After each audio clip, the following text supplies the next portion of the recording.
اعوذ باللہ من الشیطان الرجیم بسم اللہ الرحمن الرحیم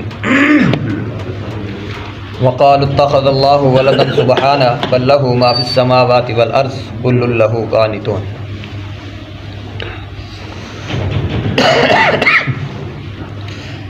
یہ کہتے ہیں کہ اللہ تعالیٰ کی اولاد ہے، نہیں بلکہ وہ پاک ہے، زمین و آسمان کی تمام مخلوق اس کی ملکیت میں ہے اور ہر ایک اس کا فرما بردار ہے۔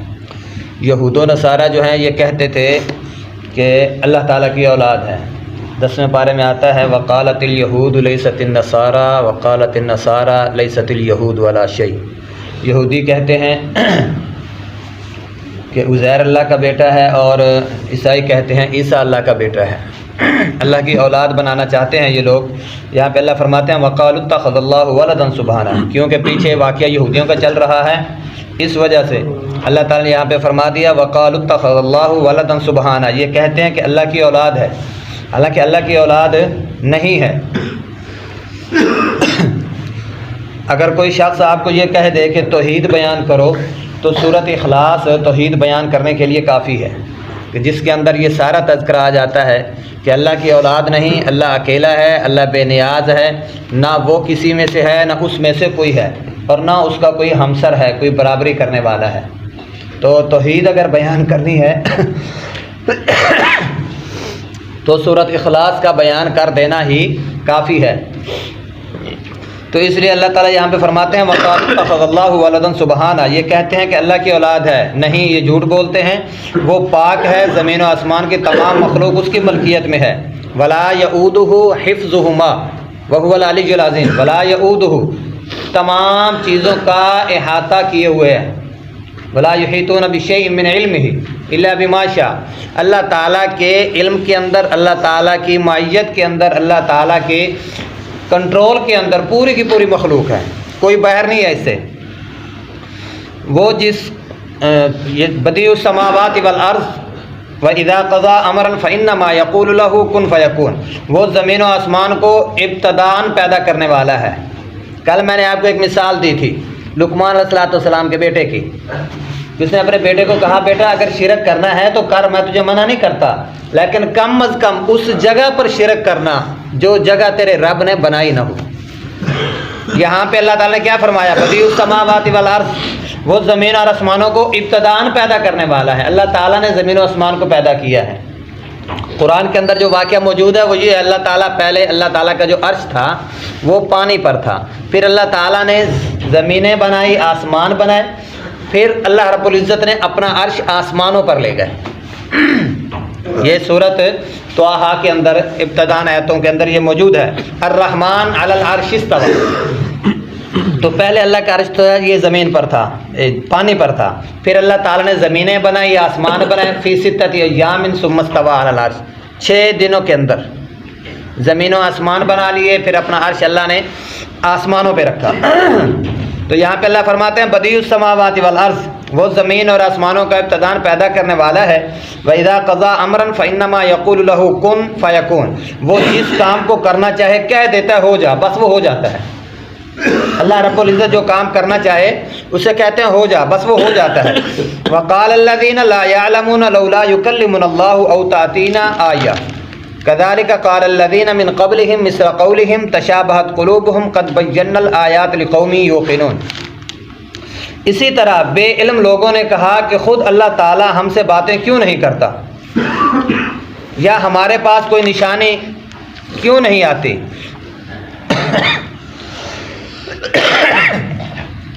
اسی طرح ایسی ہی بات ان کی اگلوں نے بھی کہی تھی، یعنی جو گزر چکے تھے، اور ان کے دل کی یکساں ہو گئے، اور ہم نے تو یقین والوں کے لیے نشانیاں بیان کر دی ہیں۔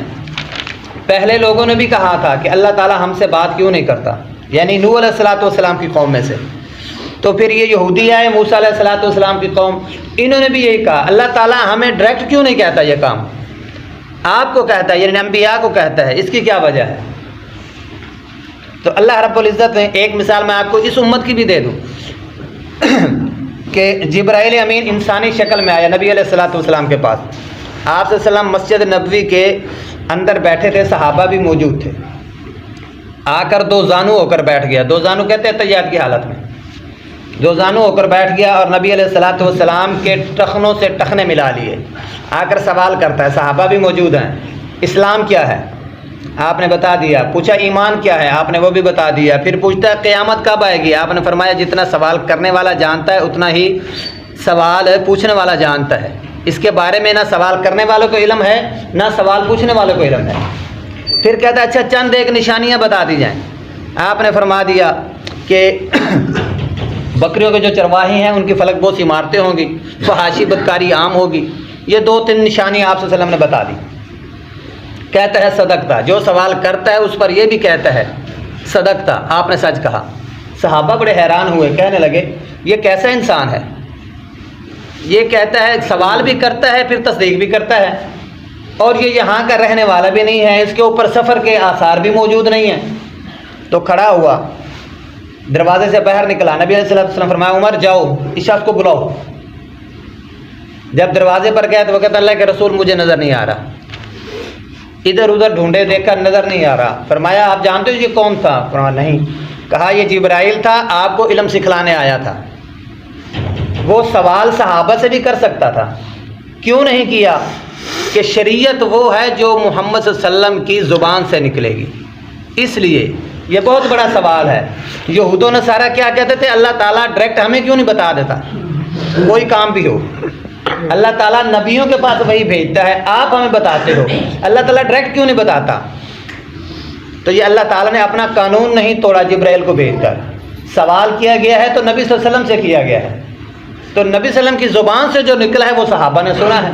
ایمان یہ ہے، اسلام یہ ہے، قیامت کب آئے گی، نشانیاں کیا ہیں، یہ سب کچھ اگر بتایا گیا ہے تو ڈائریکٹ نبی صلی اللہ علیہ وسلم کی زبان سے بتایا گیا ہے۔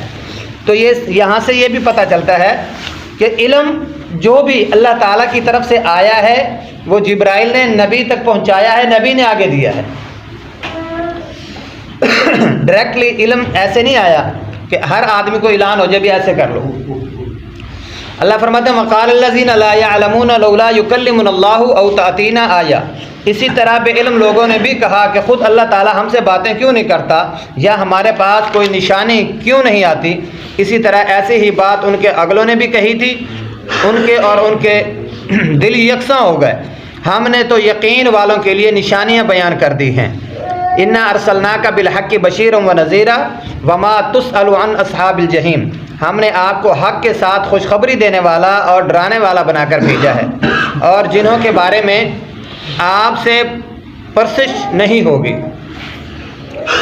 آپ سے دوسروں کے بارے میں نہیں پوچھا جائے گا، آپ سے پوچھا جائے گا تو اپنی امت کے بارے میں پوچھا جائے گا کہ آپ کو جو علم دیا گیا وہ آپ نے آگے پہنچایا یا نہیں۔ نبی صلی اللہ علیہ وسلم سے اگر سوال ہوگا تو یہ ہوگا کہ آپ خوشخبری دینے والے تھے، خوشخبری کس چیز کی؟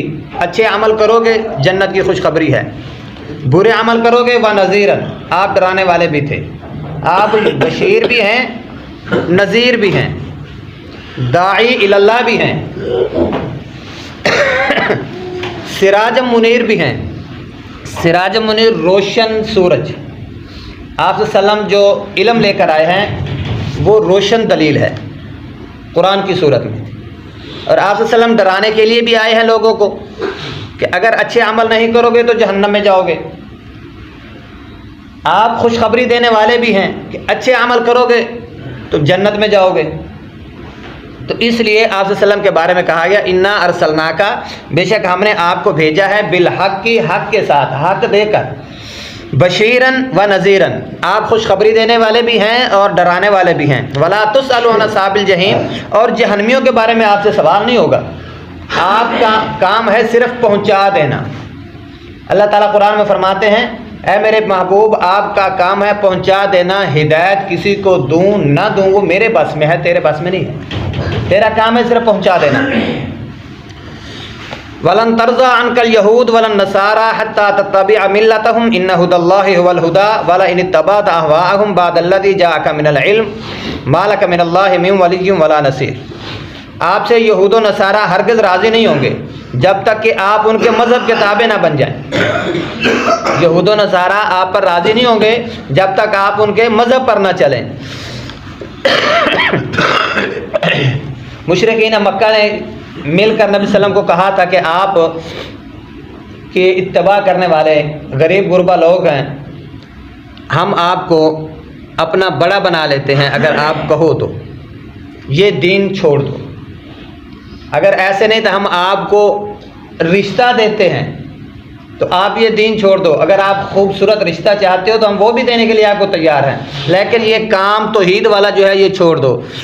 تو پھر یہ ان کی بات نہ بنی مشرکین مکہ کی، انہوں نے نبی صلی اللہ علیہ وسلم کے چچا کو کہا کہ محمد بن عبداللہ کو کہو یہ دین چھوڑ دے، تو نبی صلی اللہ علیہ وسلم نے کیا فرمایا کہ میرے دائیں ہاتھ پہ سورج رکھ دو، بائیں ہاتھ پہ چاند رکھ دو، یہ جو مجھے ذمہ داری دی گئی ہے اس کو میں قطعاً نہیں چھوڑوں گا۔ کہ اللہ تعالیٰ نے ایسا انسان ڈھونڈا ہے ہمارے لیے، ہماری رہنمائی کے لیے، کہ جو دین حق پر ڈٹا رہا چاہے جان کا خطرہ بھی کیوں نہ ہو۔ تو اس لیے یہ جو دین ہمارے پاس آیا ہے، جس مشکلات سے آیا ہے، جن گھڑیوں سے گزر کر آیا ہے، آج ہم اس پر عمل کم کرتے ہیں، لہذا ہمارا حق بنتا ہے۔ صحابہ کرام کو دیکھ لو اور تابعین کو دیکھ لو، کیسے انہوں نے تکلیفیں اٹھائی ہیں اس دین کی خاطر۔ ہمارے پاس تو ایسے سمجھو کہ پلیٹ میں رکھ کر مل گیا ہمیں، لیکن ہم نے اس کی کوئی قدر و قیمت نہیں ادا کی۔ ہمارا حق بنتا ہے ہم دین کے مطابق اپنی زندگی گزاریں، لیکن ہم صرف یہ کہتے ہیں ہم مسلمان ہیں، ذاتی طور پہ ہم نعرے لگاتے ہیں مسلمان ہونے کے، ہمارے اعمال دیکھ لیے جائیں تو زیرو پر ہیں، ہم ایسا اچھا عمل نہیں کرتے جیسا کرنے کا ہمیں حکم ہے۔ آپ کہہ دیجیے کہ اللہ کی ہدایت ہی ہدایت ہے، قل ان ھدی اللہ ھو الھدی، بے شک اللہ تعالیٰ کی ہدایت ہی ہدایت ہے۔ ومن اتبع اہواءہم بعد الذی جاءک من العلم، اور اگر آپ نے باوجود اپنے پاس علم آ جانے کے پھر ان کی خواہشوں کی پیروی کی تو اللہ تعالیٰ کے پاس آپ کا نہ تو کوئی ولی ہوگا اور نہ مددگار ہوگا۔ یہاں پر یہ آپ صلی اللہ علیہ وسلم کو بتایا گیا ہے، آپ صلی اللہ علیہ وسلم کو بتایا گیا ہے کہ اللہ نے جو ہدایت دی ہے وہ آپ کے پاس ہے، آپ نے آگے پہنچانی ہے۔ اگر آپ یہود و نصارہ کی پیروی کریں گے، اپنے دین کو چھوڑ کر یہود و نصارہ کے پیچھے چلیں گے، ان کی بات کو مانیں گے، تو پھر یاد رکھیں پھر ان کی خواہشوں کی پیروی تو آپ کر لیں گے، آپ کے پاس نہ کوئی مددگار ہوگا اور نہ کوئی آپ کے قریب آنے والا ہوگا۔ ایک مقام یہ، اور ایک مقام پہ اللہ تعالیٰ یہ بھی فرماتے ہیں آپ صلی اللہ علیہ وسلم کو، نبی علیہ الصلوۃ والسلام کو، کہ اگر آپ نے دین کے اندر اپنی طرف سے کوئی ایک بات بھی کہی، ایک بات، تو آپ کا دایاں ہاتھ پکڑا جائے گا اور شارہ کاٹ دی جائے گی۔ دائیں ہاتھ سے پکڑ کر آپ کی شارہ کاٹ دی جائے گی۔ اس سے یہ پتہ چلتا ہے انبیاء علیہم الصلوۃ والسلام جو ہیں یہ اللہ کے حکموں کے تابع تھے، نہ یہ اپنی مرضی سے کوئی بات کرتے تھے، نہ کرنے کا کوئی آرڈر ہوتا تھا، نہ حکم ہوتا تھا۔ صحابہ نے آپس میں مشورہ کیا کہ اللہ کے رسول کی ہر بات کو نہ لکھا کریں، جو کاتبین وہی تھے نا، انہوں نے مشورہ کیا کہ نبی صلی اللہ علیہ وسلم کی ہر بات کو نہ لکھیں۔ آپ صلی اللہ علیہ وسلم کبھی مذاق کر رہے ہوتے ہیں، کبھی حقیقت میں بات کر رہے ہوتے ہیں، کبھی کسی طرح کا مزاج ہوتا ہے، کبھی کس طرح کا مزاج ہوتا ہے۔ تو ایک صحابی رسول نبی صلی اللہ علیہ وسلم کے پاس چلا گیا، جا کر کہتا اللہ کے رسول ہم نے یہ مشورہ کیا ہے، آپ کی رائے کیا ہے اس کے بارے میں؟ آپ نے فرمایا وما ينطق عن الهوى، یہ زبان اپنی مرضی سے حرکت نہیں کرتی، ان هو الا وحی یوحى، جو بھی زبان یہ بولتی ہے اللہ کی طرف سے وہی ہوتی ہے۔ اس سے یہ پتہ بھی چلتا ہے کہ نبی کی زبان اللہ تعالیٰ کے کنٹرول میں ہے، جو اللہ تعالیٰ وہی بھیجتے ہیں وہی بولتی ہے، اپنی مرضی سے حرکت نہیں کرتی۔ تو نبی کا ہر حکم ہمارے لیے باعث سنت بھی ہے، اور میں تو یہ کہتا ہوں باعث فرض ہے کہ نبی کی ہر زبان کے الفاظ جو اللہ کی طرف سے آتے ہیں، تو اس لیے آقا علیہ الصلوۃ والسلام کی اتباع، فرما برداری ہمارے لیے ضروری ہے، ہمارے لیے سنت ہے، فرض ہے، ماننی چاہیے، اور نبی علیہ الصلوۃ والسلام کے فرامین کے مطابق زندگی بسر کرنی چاہیے۔ دعا ہے کہ اللہ رب العزت ہمیں صحیح معنوں میں قرآن اور نبی علیہ الصلوۃ والسلام کا فرمان سمجھ کر صحیح معنوں میں عمل کرنے کی توفیق عطا فرمائے۔ واقول قولی ھذا وآخر دعوانا الحمد للہ رب العالمین۔